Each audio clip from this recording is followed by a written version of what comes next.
WWE, The Authority. Triple H and Stephanie McMahon led. 15 members in all, including Kane, Randy Orton, The Shield, J&J Security, Batista, the New Age Outlaws, etc. Too complicated. What do you think But of... I'm sorry. I don't know whose idea that was. I think they were trying to get back to get that Vince magic again.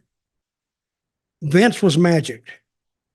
All the things he did out there, Vince had more heat, I think, than anybody I've ever seen.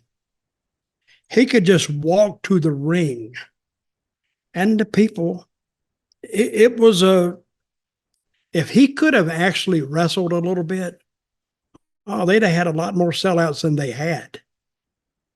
But they were trying to recapture magic in a bottle that they caught with Vince McMahon when he was the boss and he was firing everybody. But I will say that he had more heat than I've ever seen anybody have.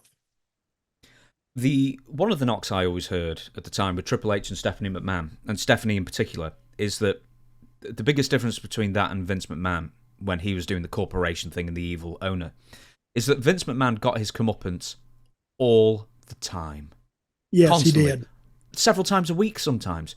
Whereas Yes. Stephanie never got her comeuppance. Never got it. Never got anything on her or Triple H. But Vince got buried every week, which gave him something to be mad about the next week. I love the kiss my ass deal. I know with Jim you Ross. do. I know you Oh, do. I love that. And you know, Jim Ross, he didn't want to do it. I don't blame him. But because Vince would make guys do things that he knew they would strongly object to. And Jim objected to that, I heard, but he couldn't object too strongly because his boss wanted to do it. But it actually turned out that Jim did get some sympathy off that, and it got Vince over more. It really did. That was one of my most favorite segments that they did. To stick with the Authority, a couple of things I want to ask you about. One is with the Stephanie McMahon character on screen. What did you think of her purely as a performer and a promo? She was good when she cut a promo. I mean, if she had some good bullshit in there, if she had a good writer, but she always needed to.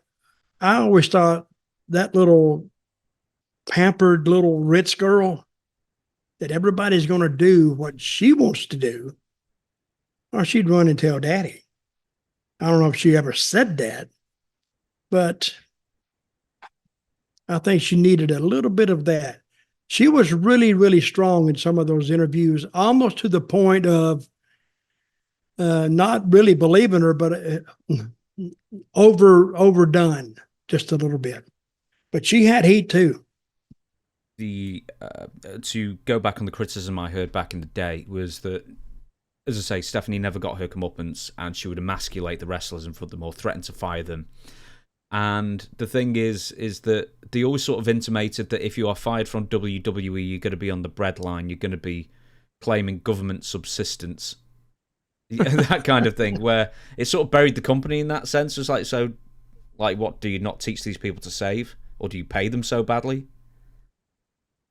Yeah, I think what she meant was they're useless at anything else. And they might make a living in WWE, but if they had to go do something else, they'd be in the breadline because they couldn't get hired doing anything.